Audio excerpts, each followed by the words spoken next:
Anne's session just there, as well as being an incredible view into some of the things that are possible when you start bringing together a holistic set of data that really starts to illuminate and bring to life people's full financial lives. I think as well as that, it's a really fantastic segue or introduction into this final panel session of the afternoon, which really is going to try and look at where we are in the automatic enrolment rollout in terms of the overall financial lives of the people who are saving through automatic enrolment.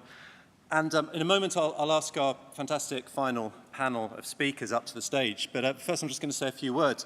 And I'm going to kick off this final panel by quoting a famous French philosopher, which, bear with me, I know that's not a normal way of starting a presentation on pensions, but maybe it is in France, I don't know. But I just really like this statement from the philosopher Albert Camus, who once wrote, "Real generosity towards the future lies in giving all to the present." Now, clearly Albert Camus was not an actuary. I think we can all assume that. But I do think there's a really strong point inside that statement. And for the final session of this conference, one of the things we're going to try and do is ask whether sometimes when we look so hard at people's futures and how to target the right kind of outcomes in retirement, we're sometimes failing to be generous enough towards their present. Now, we've heard a lot today about one of the world's biggest behavioral experiments, automatic enrolment, which is clearly now become something around the world people are looking at to try to see the impact and effectiveness of those sorts of behavioral solutions. And I guess we've had a lot of detail, but the one headline we can kind of fairly safely give is it's going pretty well. And as we all know, automatic enrolment is great because it's a technique for making us better at things which are traditionally hard for us to do ourselves. It means that things like default policies mean that we don't have to fight our own battles against the demons of our worst nature. Things can be done for us. So those sorts of interventions are great, but I guess one of the things I just want to flag and talk about in the context of automatic enrolment is very often default solutions are really targeted at just one outcome within one relatively narrow sphere. So they might be very good at getting large populations to do the same thing at the same time as we've achieved in automatic enrolment. But they're not always very well tailored to the diverse circumstances or lifestyles of the huge populations of people who are being defaulted in. And just to give you an example of why this might matter, I just want to say a little bit about our own experience in setting up Nest Insight and where we've got to in terms of the kind of research we're doing. So we set up Nest Insight to help understand how to help people in DC schemes get better outcomes in retirement. But one thing we very quickly learned is that when we look at the sort of population who are in Nest, especially we heard this morning from Steve, the 75% of our population who earn less than £25,000 a year, which looks very different to, if you like, the traditional corporate pensions advised population. When you think about that population, it's very hard to try to create good outcomes for them a long way off in the future without taking account as well of their short-term financial circumstances. And just to use one example of where that's led us, Will mentioned this morning our work around the sidecar savings solution. This is a trial where we'll be using behavioral levers to try to encourage people to save in a short-term liquid vehicle as well as a long-term illiquid pension vehicle. And of course, the origins of this sort of approach lie with fantastic work by behavioral scientists like David Laibson, Bridget Madrian, who's a lead partner on the project, exploring optimal ways to help people distribute their money between short-term, medium-term, and long-term goals, and asking the question whether there's an optimal way of doing that for people. And although sidecar, this thing about having two accounts instead of one, that's a relatively simple mechanism, we certainly hope that our trial will show that even such a simple intervention can actually really help Nest members balance between the short, medium, long-term goals. However, at first glance, it might seem strange that a pension scheme is kicking off such a major trial of an approach that prioritizes, if you like, short-term as well as long-term savings. Why would we do that when surely all we want to do is get people to build up the maximum possible defined contribution pot? That's what we're there for. And I think even taking that relatively narrow view, I think there are a number of reasons. I can quote 3 reasons, really, why a pension scheme and its trustees would want to think about those short-term savings accounts.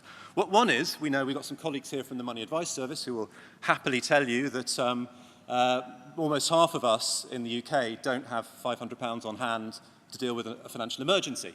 And yet 75% of us will experience a financial emergency over the course of every year, and those financial emergencies on average cost more than £500. So that you don't need to do the maths to work out that's not an ideal situation. And so the consequences of this for people, particularly on lower incomes, can obviously be really extreme things like debt spirals, and those are things that can ricochet right through people's lives into retirement. So immediately thinking about the short term is actually partly thinking about retirement. Secondly, people who experience these kind of shocks very often quite naturally will look to tighten their belts to deal with the impact of these shocks. And one thing that almost certainly means is they're probably not going to want to contribute to a pension as long as they've sort of noticed that a contribution is going out. So that has an impact on their pension savings. And then thinking more broadly, those sorts of shocks can have a really profound effect not just on people's wallets, but on their well-being. And those well-being effects can impact their ability to go to work, to earn, and their personal capital. And of course, if they're earning less over their career, they're not contributing as much to a pension. So even if we wanted to take a really narrow view about pension savings, because of the nature of the population that we're there to serve and their level of earnings, we can't really achieve the goals that we're looking to achieve without thinking about the short term as well as the long term. When it comes to low to middle income savers, it's impossible to think about these things in isolation. And I guess what we're going to try and look at in this panel now is whether we need to be taking a more joined up view. And as we come to the end of the phasing process, I think quite rightly, of course, we've heard it said a number of times, a lot of us are thinking about whether we should be encouraging people to save more into their retirement pots. But I guess the question we want to ask now is, would we be doing them a disservice if we pushed for that aim without first thinking about their entire household balance sheet and understanding all the impacts of different kinds of savings on them? Is there a risk, I guess we could say, is there a risk that in creating a nation of savers through automatic enrolment, we might nonetheless have a group of people who would still fall into dire trouble if the washing machine broke down? Because that wouldn't be the objective. And so that's why this final panel, we're going to ask whether we can help people be generous to their futures, maybe by first giving more to their present. And we want to ask how to help people with their financial well-being today as well as in the future. And along the way, particularly, we want to consider some of the very specific challenges you face if you're on a lower income when you're trying to deal with your savings needs. And to answer that question, we've got a really fantastic panel who I'd like to now invite to the stage, please. Thank you very much. I'm going to introduce them as they come up, so there's not that embarrassing pause. We're going to hear from them in this order. First of all, Carl Packman, who's the Research and Good Practice Manager at the charity Toynbee Hall. He's going to be looking at the savings behaviours, the actual savings behaviours on people on lower incomes. Carl's written extensively about financial inclusion and household over-indebtedness, and particularly he worked on a really fantastic Toynbee Hall report from last year, looking specifically at formal and informal savings in these groups, and he's going to be sharing some of the insights, particularly from that report today. Then Professor Anandi Mani, who's at the Blavatnik School of Government in the University of Oxford. And Andy's going to consider some of the links between poverty and cognition and ask whether poverty actually causes people to make worse choices. And Andy's one of our leading behavioural scientists in the field of poverty and social inclusion, and we're really thrilled to have her here to share some of these findings. And then finally, David Mitchell from the Aspen Institute's Financial Security Program is going to give us a US perspective on this question, looking at some of the really innovative work that's being done across the Atlantic to help address the financial needs of lower income groups. And I just want to say in this context, Will mentioned it earlier, but Nest was really excited to announce earlier this year that we formed a research partnership with Aspen, which is already helping us share ideas and practice between our two very similar and also very different countries. So it's great that David's able to join us here and share his perspective. But first of all, I'm going to ask Carl to present. Thank you. Thank you very much. Thank you for inviting me and that lovely introduction. And it's lovely to be slumming it in this OK building. Toynbee Hall looks a bit like this. By way of introduction, Toynbee Hall is an anti-poverty charity in the East End of London. A lot of the work I do looks at issues around financial capability, looks at financial exclusion, but more widely, we're a legal advice centre. We have things like financial education services at the centre. And I want to introduce the work that I did last year. It was supported by JP Morgan Foundation in this country.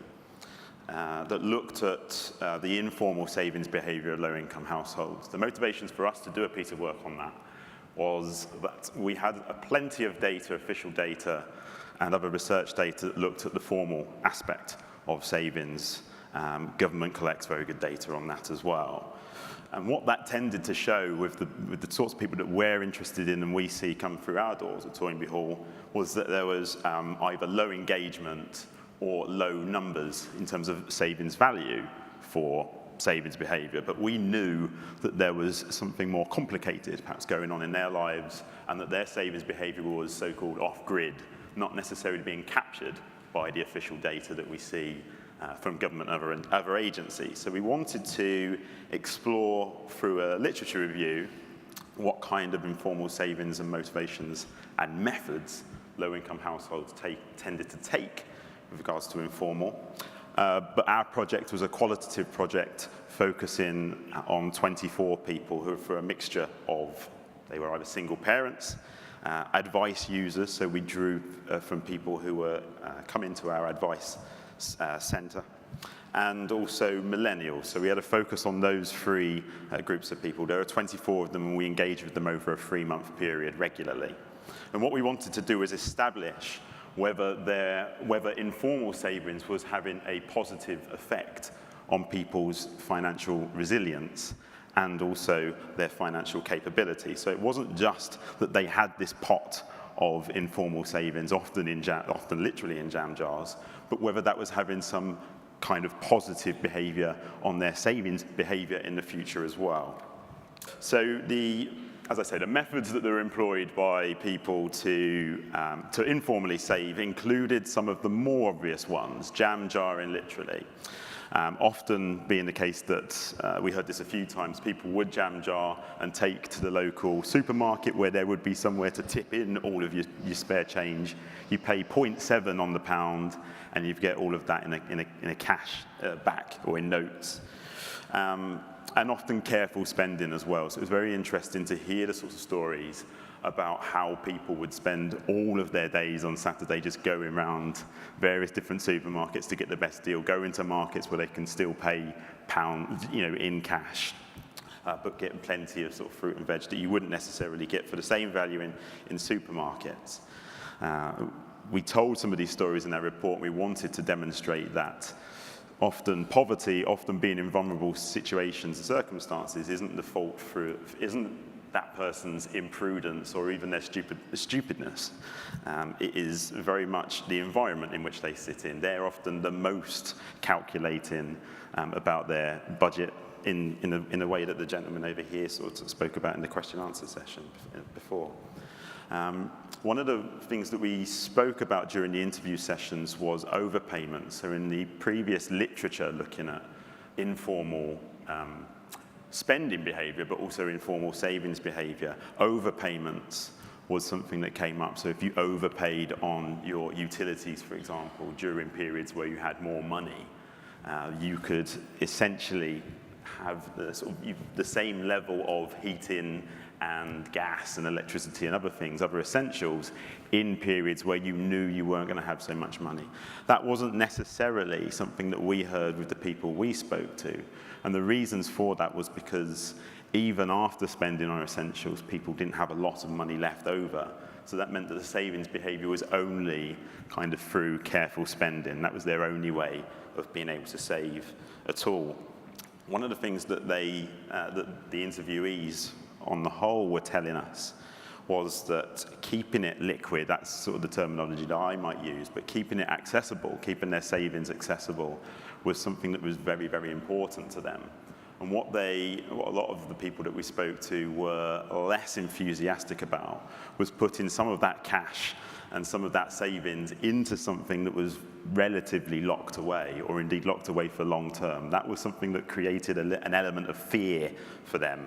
So it was important to have access to that savings all the time. And I think that message for providers of savings products and pensions products is quite important when we're directing that or marketing that towards low-income households, that having that access to that savings regularly, quickly, is very, very important. Not having that access is probably going to be a barrier.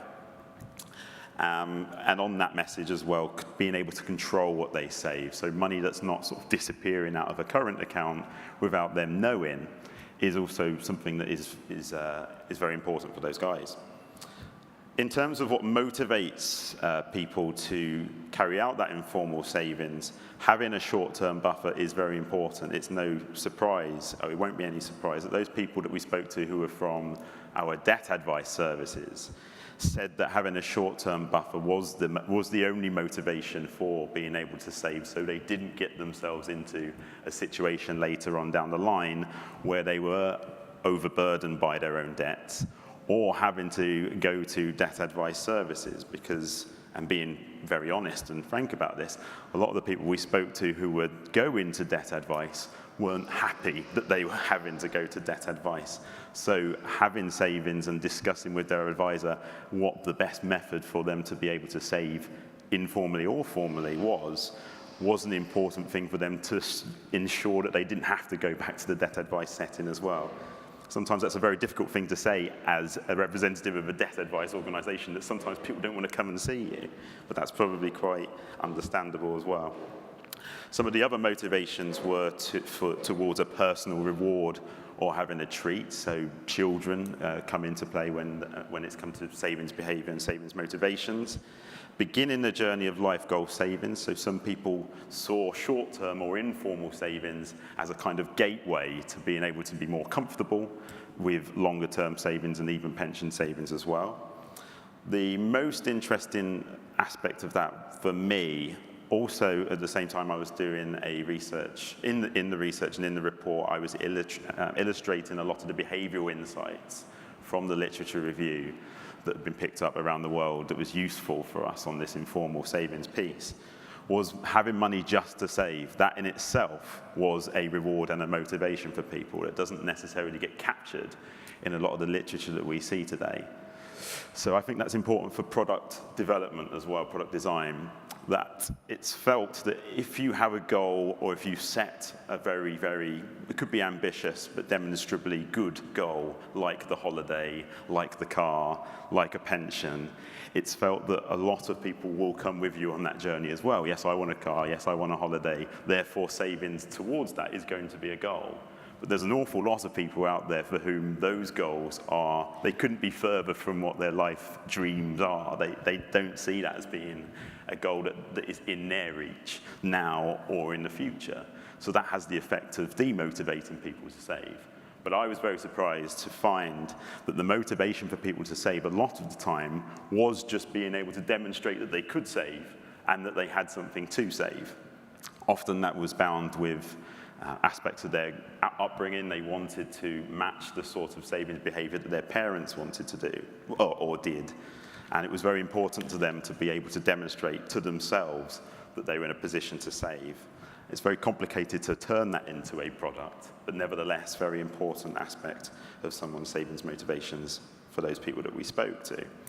So I'll go very briefly into some of the barriers and then motivations again into why people were saving, and these reasons are quite common to all the groups we spoke to. Low funds was something that was a barrier to saving. That probably comes as no surprise. A preference to spend and the attitude of living for the here and now was something that we heard was a barrier to people's savings, and sometimes that isn't an irrational desire to live now. If you're on a very, very low income, sometimes this notion of living for the moment sounds kind of crude, but for people who don't know what's coming in the next month or even next week, living for now seems to be a way of managing that experience. But it's very difficult to describe often for people who haven't had that experiences themselves. One interesting one also was empty nesters. It's assumed that those people whose children are moving out go back to a previously set savings behaviour, but for some of the people we spoke to, having now an empty nest sort of in a kind of strange way demonstrated to them that they didn't need to be as careful as they once were when their children are at home. So an empty nest situation was sometimes a barrier to save in a sort of strange, complex, but that was the reasons that they were given to us. Being in the red was also a barrier, so having to sort of spend on debt or servicing debts, for example, was a barrier, and also this notion that saving is for other people. That was often the feeling that savings were for middle-class people or upper-class people. That was something that we heard a lot of people say were their barriers. Now, the reasons for, the motivations for people were children, that's no surprise, children leaving home, so the inverse of the other empty nesters. A dried up mum and dad bank, which was very interesting for those people who are millennials who are now independent, not having that fallback to go back to the bank of mum and dad, if that was there for them, is all dried up. But also now I'm slightly older, it's a bit more embarrassing for me to have to go to mum and dad. Those things were motivations in a way for savings. And also relationship pressure. So a couple, two people, if the other person in the couple is saving and saving a lot more than you, that was often a kind of motivation to save as well via, I hope to keep up with them, then they're going to tell me off when we're shopping and my card fails, that sort of thing. All of those things were motivators. So finally concluding, what the recommendations and what my sort of conclusions were in this report was that there was obviously lots and lots of motivations for people to save informally that hadn't previously been looked at, explored in quite so much depth. But there is also a tendency for product developers, product designers who are picking up this research or other research like it to say that savings should come at all costs. Savings behavior is an inherent good. Therefore, we want to extol the virtues of being able to save. We wanted to not necessarily say that. We do think savings is a good, but we also feel like there are times when savings isn't necessarily the right thing for someone to do. So if someone is paying down a high-cost credit debt, for example, that is generally very, very expensive, we wouldn't necessarily say that savings at the same time as doing that is the best thing to do, not least in the consideration of a low-interest environment that we're in today, but also it's probably better to try and get rid of that expensive debt quicker than it is to try and build up a savings. There does pose a challenge for designers, though. Demonstrating or learning, having a savings habit is very important. It's also very important for people who are paying debt to be able to learn and formulate a savings behavior, a savings pattern that works for them.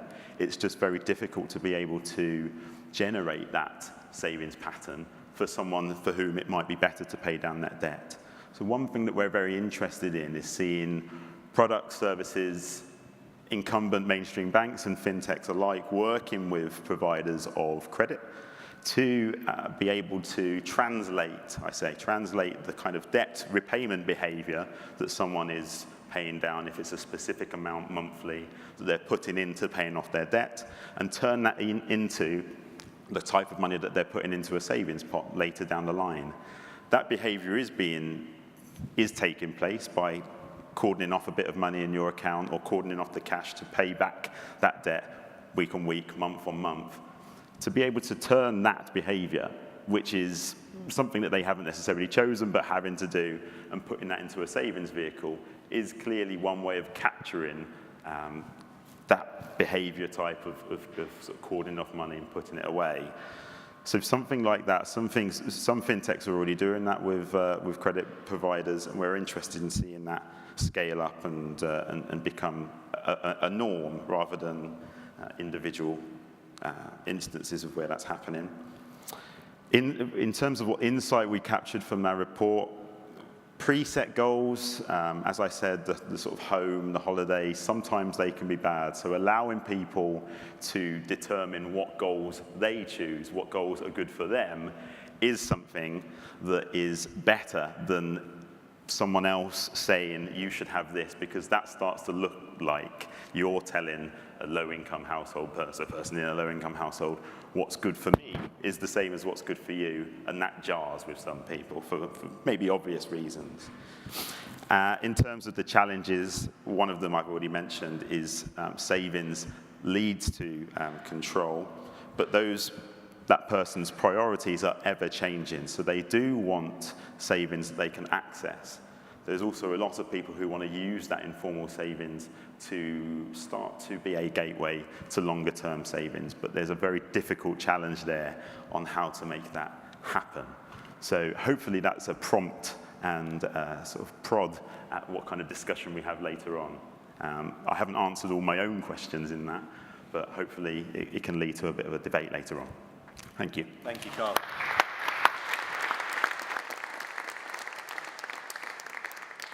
Well, David, that's certainly laid down the gauntlet to talk about what good solutions look like. Thank you. Yeah, that's quite a challenge. We covered a lot of ground there. Thanks, Matthew, for having me. Thanks, Will and Michelle and the whole Nest Insights team. The Aspen Institute, for those who don't know, is a US-based think tank that focuses on issues domestic and international. Sadly, I work out of the DC office. There is an Aspen office. But the financial security program at Aspen focuses on strengthening both consumers in America, consumers' short-term stability, financial stability, while also trying to expand wealth-building opportunities. So trying to sit in this niche between the scarcity issues and the short-term challenges that folks are facing and the long-term, asset-building opportunities. I've been asked to give the American perspective on some of the multi-pronged elements of the problem, as well as some thinking that we've done on solutions. I don't think anybody in this room would ask this question, but there is this question of why should Brits care about what's happening across the pond?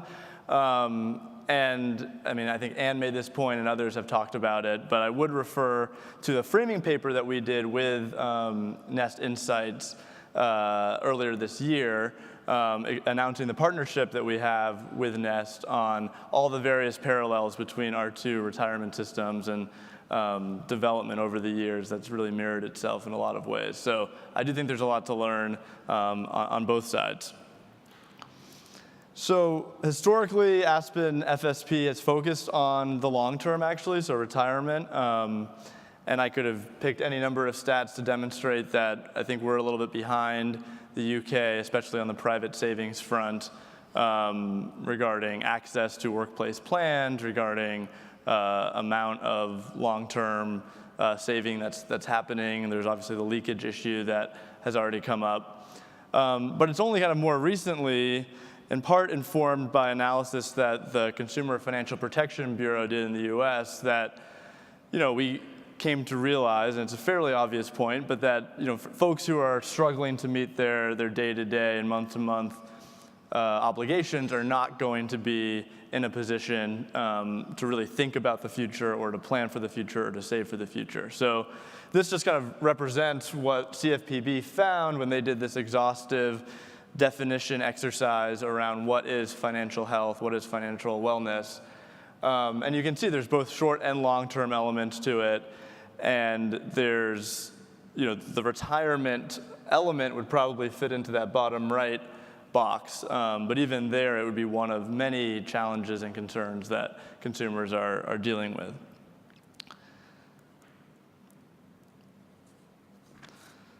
So I want to just quickly sketch out some of the key stats on the short-term side from the American context. And this will mirror a little bit of what we've heard already about financial shocks, amount of emergency funds on hand. It's pretty distressing stat. So 60% of families experience a financial shock during the year, which could be an illness in the family. It could be a house repair, a car repair, a death in the family. There's a number. This is from the Pew Charitable Trust, that stat. And then the Federal Reserve also surveys to ask a similar question to one that was cited, I think, earlier about, if you had a $400 expense, could you cover it with cash on hand, or would you need to borrow or talk to family and friends? And 41% in the most recent survey said that they could not come up with $400. So even if you escape a major shock, there's chronic ups and downs that we've found. So this is from the JP Morgan Chase Institute, actually. So similar data to what Anne was referring to earlier, looking at this administrative data, this huge data set of their customers and understanding all of what all the cash flows coming in and going out. And they found that 93% of Americans regularly experience at least a 5% change in income month to month, and that 55% experience more than a 30% change. That's basically a housing payment. That's a lot of a household's budget to have to plan around every month, not necessarily knowing what's coming in. And then Americans are also struggling with consumer debt. Again, lots of potential stats to show this, and the US is probably a little bit unique, especially around student loans. But this graph just illustrates the startling number of Americans who have zero or negative net worth, excluding housing. So it's a big number, over 30%. There's also a few interactions between the wealth and financial security stats that we're most interested at FSP and other data points. So the racial wealth gap is one. It's the numbers kind of speak for themselves, but communities of color in the US are much more likely to have zero or negative net worth, and the wealth gap has actually been getting bigger over the decades, despite what you might think. And then the other, in addition to race, the other interaction in the data that we're particularly interested, that I think will relate back to some of what we've heard today about the sidecar accounts, is the interaction between short-term instability and retirement savings. So this is actually new analysis of the question that I referenced previously about the $400 in a pinch. Could you come up with it? And the first thing we asked was, okay, how many of those folks also are actually contributing or own a defined contribution retirement account? So I think the expectation was that these are a bit two different populations, especially in the US context where it's a voluntary retirement system and a lot of low wage and small business employees are not covered at all. You would think, well, that's the folks who can't make the $400 payment. But it turns out that there's something like 35 million Americans who are in both categories. They are saving for the long term, and yet they can't come up with the $400. And then this graph kind of takes it a step further by making the point that those who can't come up with the $400, not surprisingly, are more likely to then withdraw, cash out, or take loans out of their defined contribution accounts, which we've already established is a bit of a unique feature in the American system that you can even do that. But it does speak to kind of the dual purpose, as Steve mentioned, that these accounts are currently being used for. And I think raises the issue of potentially a sidecar or somehow otherwise using mental accounting or making it easier on folks to see that the money that they're putting into the defined contribution account really should be locked up and that they should be saving for short-term emergencies elsewhere.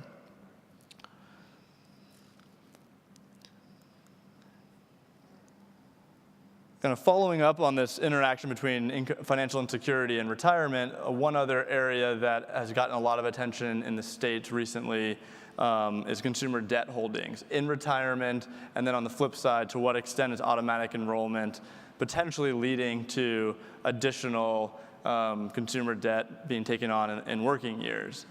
So there is a lot of recent evidence that kind of working life financial security is following savers into retirement. So the graph on the left is just the percentage of households over 55 who are holding some kind of debt. And you can see just a general upward trend, particularly for the 75 and up cohort, which really flies in the face of kind of the life cycle model that you would think, by that point, you've kind of paid down any big debt expenses that you've taken on and you're just spending down savings. But clearly that's no longer the case. And the graph on the right is kind of a similar point, but about the amount of debt that's being held, not just that folks are holding it into retirement, but that the debt to income ratios are also going up. So jumping ahead now to possible solutions, which I think I'll go pretty quick here so we can have a discussion about it. The question arises what we should do about these multi-pronged problems that both Americans and Brits are facing. At Aspen, we're not willing to abandon the idea that retirement security should be a big part of the mission here. It remains one of the two major ways that at least Americans build any wealth at all. Really, that and through their homes is how that happens. But at the same time, we can't ignore the day-to-day challenges. So we created a solutions framework that might be helpful in thinking about this issue. It was specifically made for work that we did on income volatility, the fluctuations month to month that Americans are facing in their income and expenses. But it's kind of a useful way of thinking just generally about the universe of interventions that employers, financial service providers, or the government could take to help. So we identified three large categories, as you can see.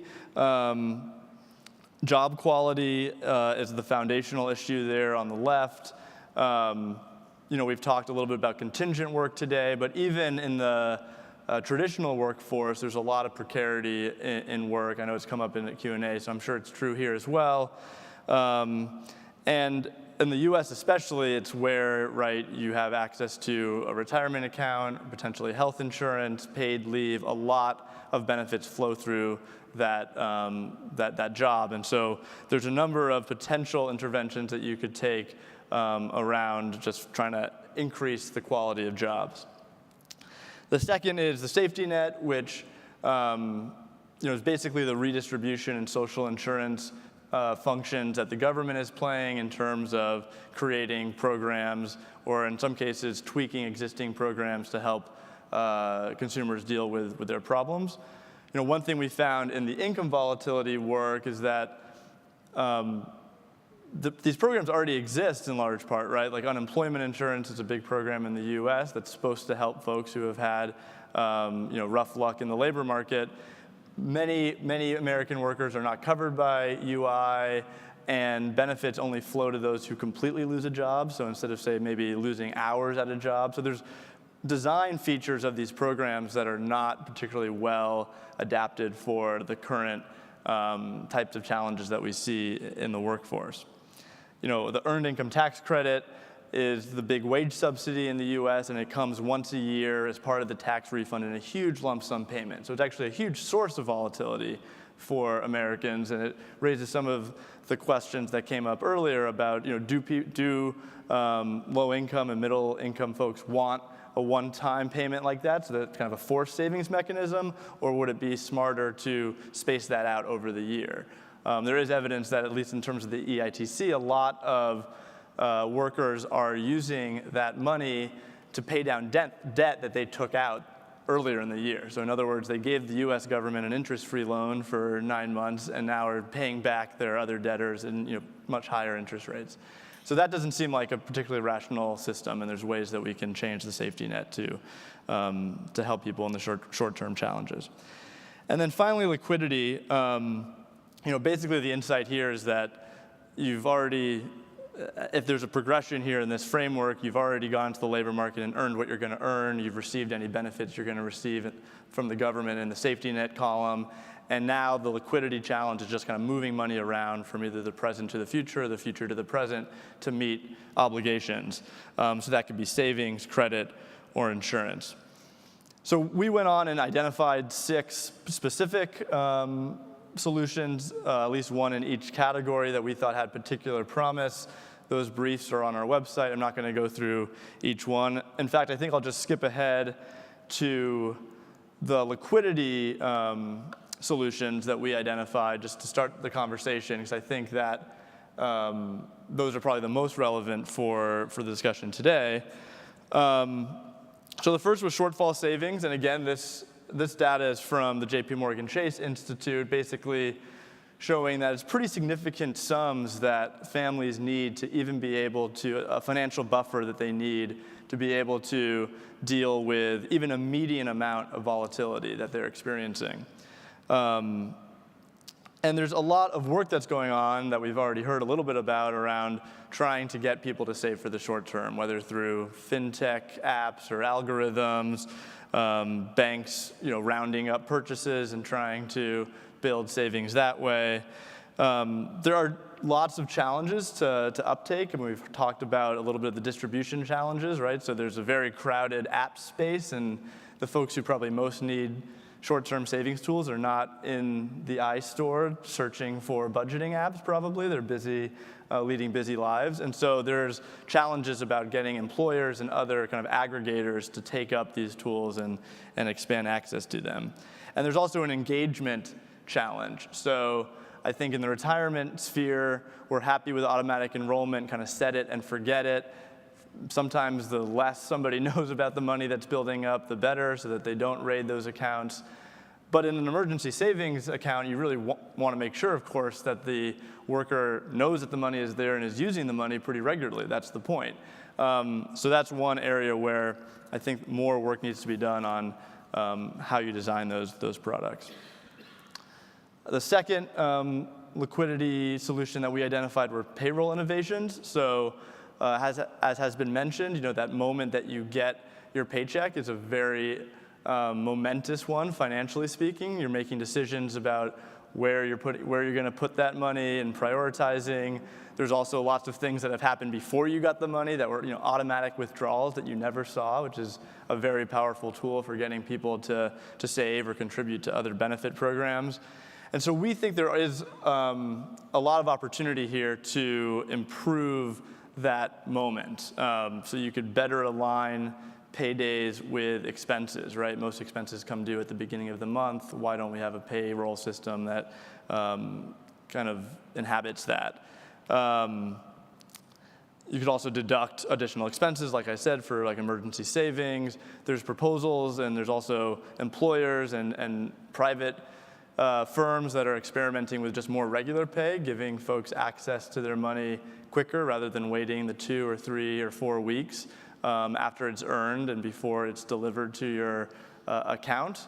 Obviously it raises the same sort of scarcity questions of to what extent would that help with consumption smoothing, or to what extent do workers enjoy the kind of forced savings of that delayed. But there is, I think, a lot of work that can be done there. And then finally, we have hybrid products. And actually, my former colleague, Jeremy Smith, was at this meeting last year and did an entire presentation on this, so I won't belabor the point. But the main insight here is that workers who need cash don't really care if it's coming from a savings account or an insurance product or a credit product. In fact, that's actually a very complicated decision to make, and we should try to build products that kind of do that work for you and potentially combine categories of products that have traditionally been siloed. The most excited, the one that we're most excited about is the sidecar account, which kind of bridges the short-term savings and the long-term savings. But there's lots of other potential ideas there. So why don't I stop there to leave about 20 minutes for Q&A. But thank you for your attention, and I appreciate the opportunity.